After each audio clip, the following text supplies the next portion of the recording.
September 14 വ്യാകുല മാതാവ്. 1728 stay in ബാച്ചിലെ ഇടവക പള്ളിയിൽ നിന്നും വിശുദ്ധ യോഹന്നാൻ്റെയും വ്യാകുല മാതാവിൻ്റെയും ക്രൂശിതനായ ക്രിസ്തുവിൻ്റെയും മരത്തിൽ തീർത്ത് പെയിൻറ് ചെയ്ത രൂപങ്ങൾ ലഭിച്ചു.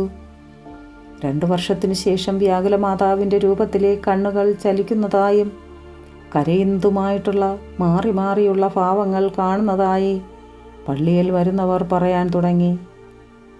വാർത്ത അറിഞ്ഞതോടുകൂടി അത്ഭുതങ്ങളും രോഗശാന്തിയും കൂടി വന്നു.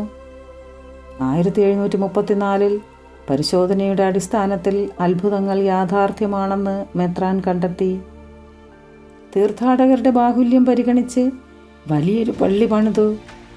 1700 അവസാനത്തിൽ അത്ഭുതങ്ങൾ മൂലമുള്ള തിരക്ക് കാരണം 4 വലിയ തീർത്ഥാടന ദിനങ്ങൾ പ്രഖ്യാപിച്ചു.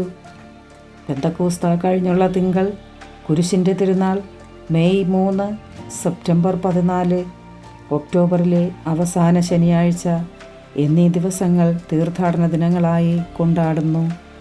Ave Maria.